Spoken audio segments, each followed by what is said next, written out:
Good morning बच्चों। आज हम कारक प्रकरण को आगे बढ़ाते हुए अध्ययन करेंगे संप्रदान कारक के बारे में। संप्रदान कारक को उसकी कैसे पहचान होती है, उसमें कौन सी विभक्ति का प्रयोग होता है, आज हम इसके बारे में विस्तार पूर्वक पढ़ते हैं। सबसे पहले आप इन कुछ वाक्यों को देखिए। तुषार है नवीनाय धनम ददाति, तुषार नवीन को पैसे देता है।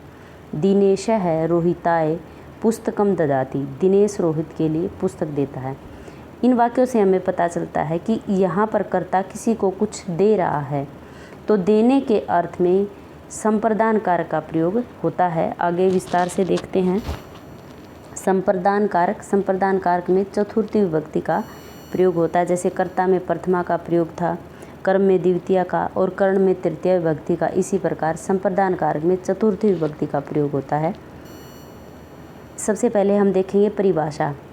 कर्मणा यम भी प्रैति स संप्रदानम, अर्थात दान के कर्म द्वारा कर्ता जिसको संतुष्ट करना चाहता है उसकी संप्रदान संज्ञा होती है। कहने का अर्थ है कि जब कर्ता किसी को कुछ देता है वापस न लेने के अर्थ में, तो उसको संप्रदान कहा जाता है। इसका अर्थ और इसका अंतर हम आगे देखेंगे कि किसी को देते हैं हम कुछ और वो वापस लेना है, तो उसमें संप्रदान का प्रयोग नहीं होगा।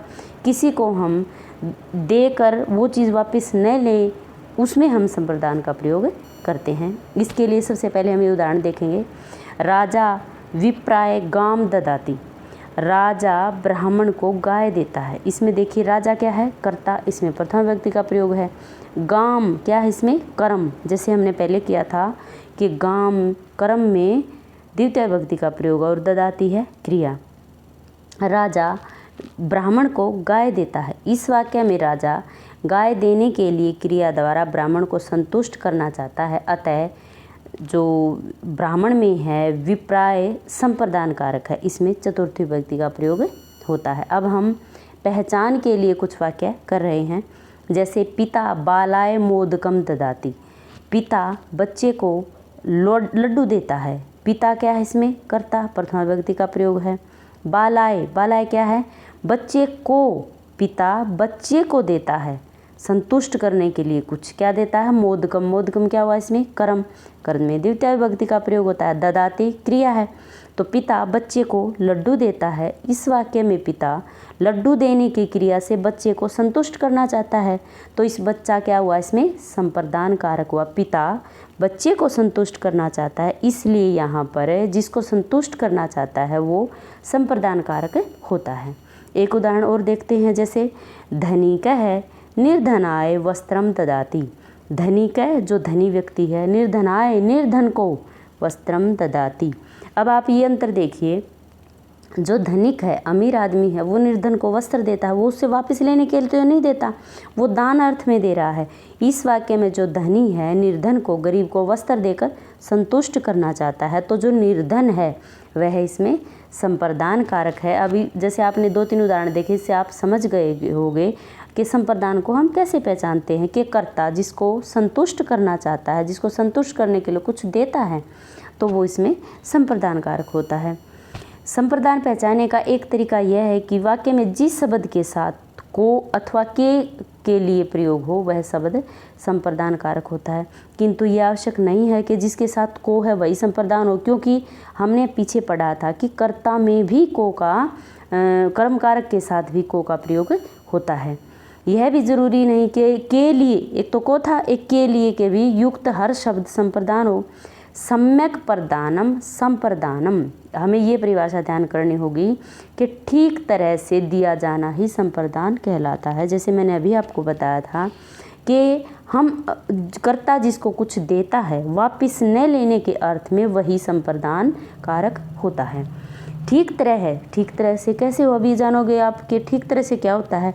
ठीक तरह से का अभिप्राय है कि जो दी गई वस्तु है वो वापस लेने के लिए नहीं दी जाती, अपितु उसको संतुष्ट करने के लिए दी जाती है, इसलिए वो संप्रदान कारक है। अब जैसे मैं इसका उदाहरण के द्वारा आपको अंतर समझाती हूँ।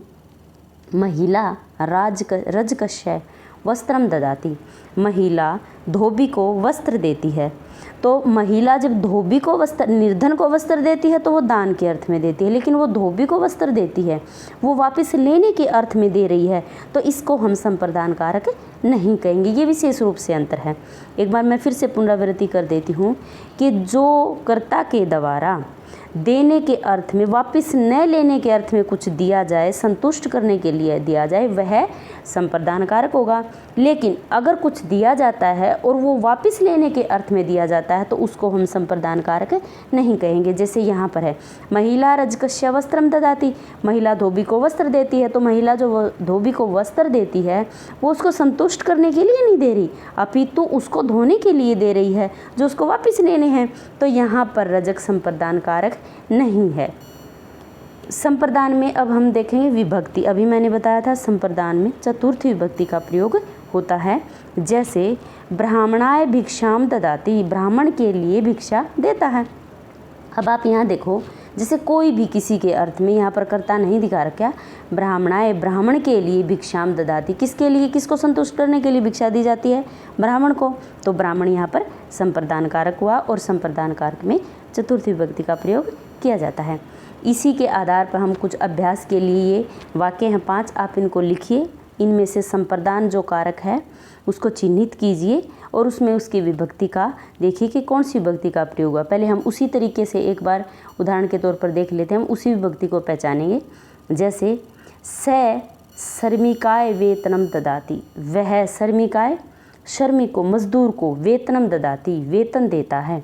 यहाँ पर स कौन है, कर्ता, श्रमिकाय वेतनम, वेतनम वेतन देता है किसको, श्रमिकाय, श्रमिक के लिए वेतन देता है। अच्छा, तो जो करता है वो किसको संतुष्ट कर रहा है, श्रमिकाय को, इसलिए यहाँ पर संप्रदान क्या हुआ, श्रमिकाय, और श्रमिक में चतुर्थी विभक्ति का प्रयोग होगा। संप्रदान में चतुर्थी विभक्ति का प्रयोग किया जाता है।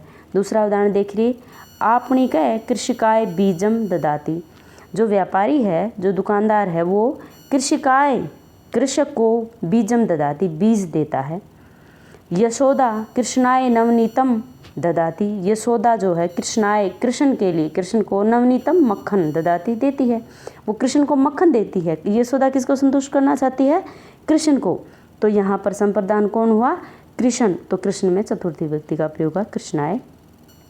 अगस्त्य मुनि रामाय अस्त्राणि ददाति, क्या कहता है कि अगस्त मुनि राम को या राम के लिए अस्त्राणि, अस्त्र देते हैं। अगस्त्य मुनि राम को अस्त्र देते हैं, तो उसे उपहार स्वरूप देते हैं वो, तो अपने शिष्य को, वो वापस लेने के नहीं देते। तो यहाँ पर राम को संतुष्ट करने के लिए अस्त्र देते हैं, तो संप्रदान इसमें कौन हुआ, राम, तो राम में चतुर्थी विभक्ति का प्रयोग होगा।